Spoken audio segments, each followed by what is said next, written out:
doorashadu waxa weeyaan waajibaad dastuuri oo xukuumadda iyo madaxweynaha saaray markeeda hore weey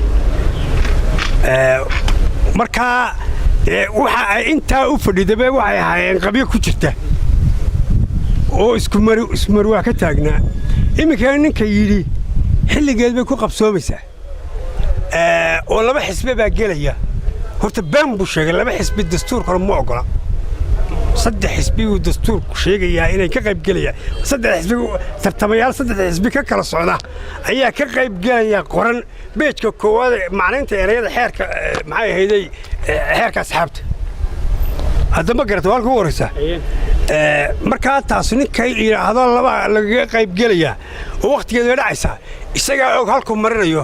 ala taxayba yaa reebarigu wixii ay doonayeen waa beento halka ka yara xishoonayaan wax yar ala tahay marka anigu kuwa ku dhawaaqay xilligeedii bay ka qayb noqonaysaa haddaana geelkiiskii mar labaad ku noqonayn anigu xaaladan ay sheegayaan sharciyadeedina ma muuqato weli ma dhammaystirna laba xisbi baana ka qayb galayo qabanayana meel ay ku taallaa anigu maan adag oo way ka soo horjeedaa dastuurkii xeerkaba sharciga waxaan kuu sheegayaa wuxuu sheegayaa haddii guddigaa laga soo dacwoodo madaxweynuhu guddiguu saaraya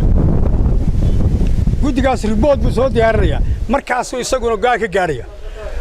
markii doorashada dhammaatay dacwad baa laga soo gudbiyey muu marin madaxweynuhu beej keliyuu ku soo koobay jawaab isagoo guddigiina u saray xeerkiina marin ilaa iminka haddii sharciga looga dacwoodo madaxweynuhu inuu difaaco maahan guddigan isagoo madaxweyne doorashadana ma hayna wuu tartamayey ninkii khaladka galaana iskale isagoo doorashada khaladkii dhacay shughulku ma laha inuu difaacana waa ku khalad run baa kuu sheegay isaga waa la horta wuu tartamayey mana aha intuu isagu gorsoorada isuma hayn tartamana ma ahayna wixii wax laga dacwo isaga laga dacwooday kuwa dhexdhexaadka inuu difaaca maayo haddii wax laga tirsaday oo khaladaad la soo gudbiyey inuu weygeeda maray marka adeer mar haddii aan ku idhaahdo aniga dhex nooma tiino kalsoonida kala noqdo mees ka soo taagnaan oo wadno garriq inay sacsilaan baa mar hore ay waddanka qabsanaysay waxay ku luuqaynaysay beeshu way haraada yaa saanuma maqna waxbay saa ugu orinaysay markay qabsatayna haraadkii uu laban laabma biyaha balaarinta geed deebla waxa ku baxay $250 milyan maalintii u dambaysana madaxweynuhu afcad ku biyaydimaha inaad reer Hargeysa isku tashada halkaas biyaha Hargeysa maraya ama ka guur dadku ka guur ama maxay ahayd sidii biyaha cirka u qabsan lahaayeen ku tashaday wuu ku dhawaaqay waxaan dambeeyana madaxweynaha u dambeeyay wuxuu biyaydimaha isku tashada